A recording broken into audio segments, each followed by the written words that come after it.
Hello friends, welcome back to Kahaniyon Ki Duniya. Title of today's story is A Ruppee Goes a Long Way by Ruskin Bond. So let's start the story. Ranji had a 1 rupee coin, so he made his way to the Jamna sweet shop, tossed the coin on the counter and asked for a rupee's worth of jalebis. The shopkeeper looked at the coin carefully. "That coin's no good," he said. "Are you sure?" Ranji asked.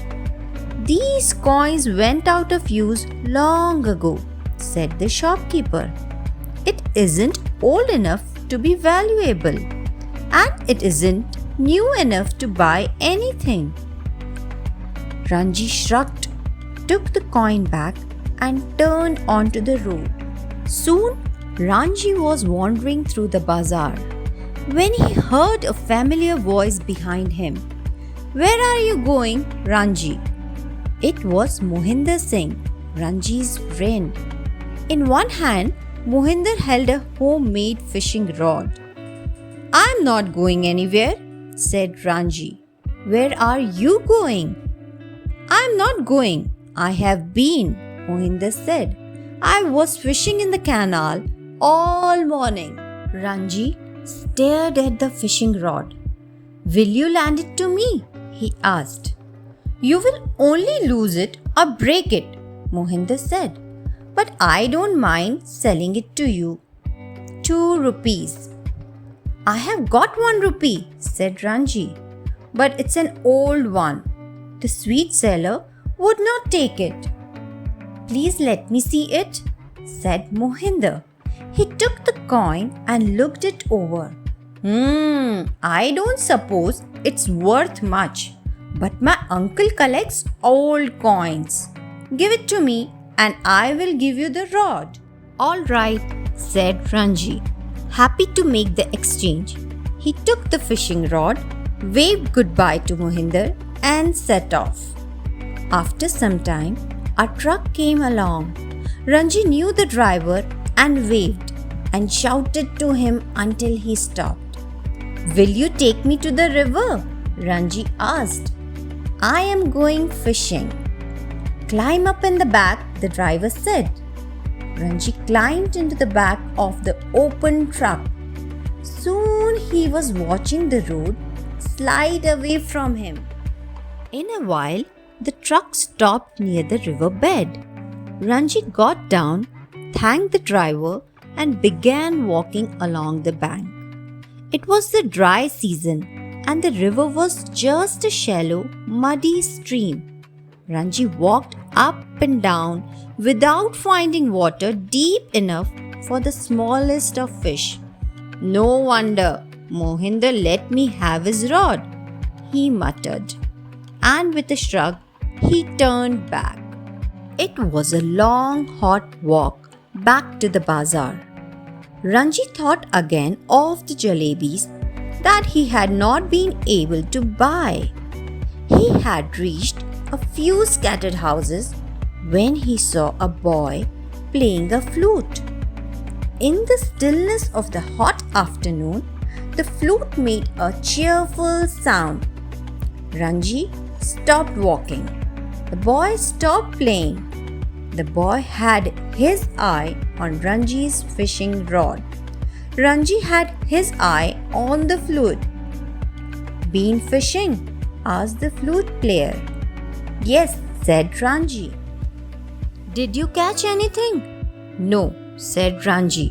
"I didn't stay very long." There was a long silence. Then Ranji said, "It's a good rod." "This is a good flute," said the boy. Ranji took the flute and examined it. He put it to his lips and blew hard.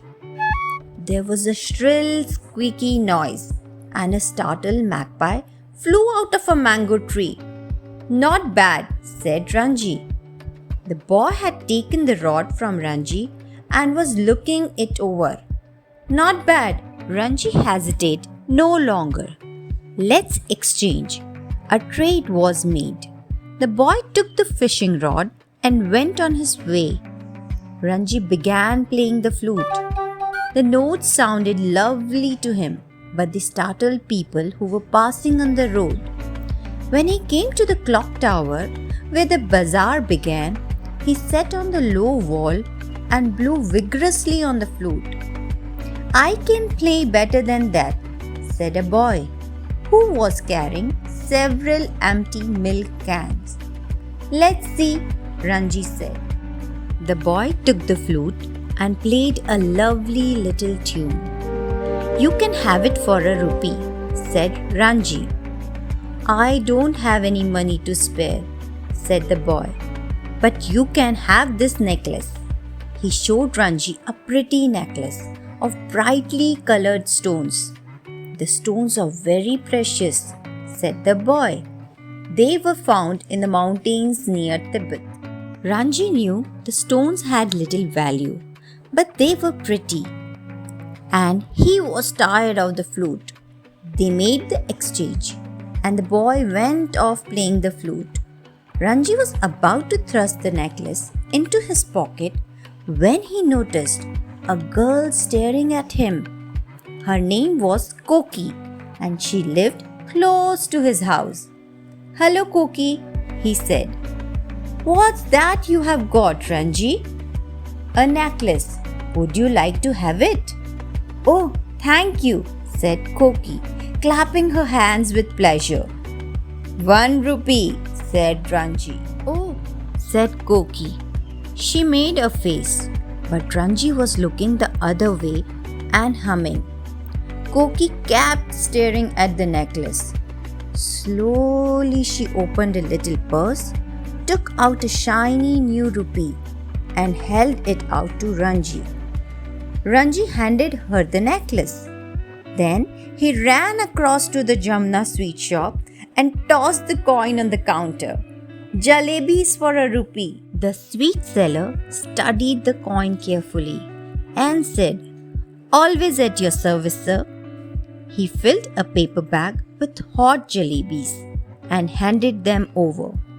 When Ranji reached the clock tower, he found Koki waiting.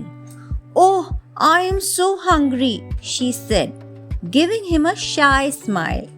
So they sat side by side on the low wall, and Koki helped Ranji finish the jalebis.